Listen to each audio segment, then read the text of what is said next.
اور تقریر ہی پیش کرنے کے لیے میں دارالہدیٰ للبنات کی طالبہ عفرا بنت عبید الرحمن کو دعوت دیتا ہوں، جو درجہ 5 کی طالبہ ہیں، وہ تشریف لائیں اور اپنی تقریر پیش فرمائیں۔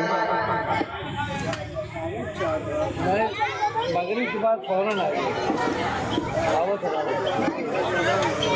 نہیں، تھوڑا سا ٹائم آگے بڑھا یہ تم کہہ دیا تھا کہ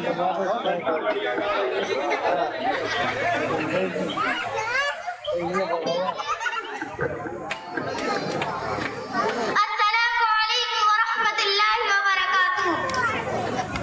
نحمده ونصلي على رسوله الكريم، اما بعد فاعوذ باللہ من الشیطان الرجیم، بسم اللہ الرحمن الرحیم۔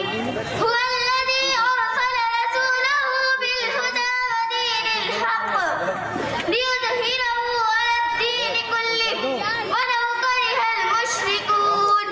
صدق اللہ العظیم۔ انہیں حقیر سمجھ کر نقل کرو یارو، انہیں حقیر سمجھ کر نقل کرو یارو، یہی چراغ جلیں گے تو روشنی ہوگی۔ معزز سامعین، اساتذہ کرام، السلام علیکم ورحمۃ اللہ وبرکاتہ۔ اس وقت ہندوستان کے مسلمان تاریخ انسانی کے دشوار گزار دور سے گزر رہے ہیں، مصائب و مشکلات کے طوفان میں گھرے ہوئے ہیں۔ ایک طرف اسلام اور اسلامی آثار و روایات کو مٹانے کی ناپاک کوششیں کی جا رہی ہیں، تو دوسری طرف مدارس عربیہ کا ڈھانچہ باطل کے شکنجے میں ہے۔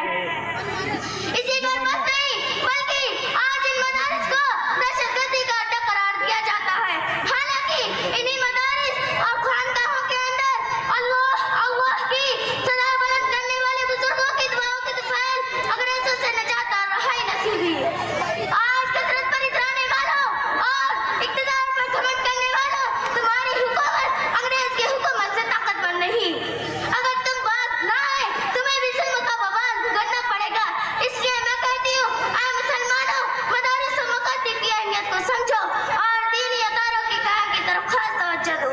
انشاءاللہ العزیز دنیا کی کوئی طاقت ہمارے سامنے نہیں ٹک سکے گی۔ بس دعا ہے مولا کریم مجھے اور آپ سب کو اس پر عمل کرنے کی توفیق عطا فرمائے۔ وآخر دعوانا ان الحمدللہ رب العالمین۔ السلام علیکم ورحمۃ اللہ وبرکاتہ۔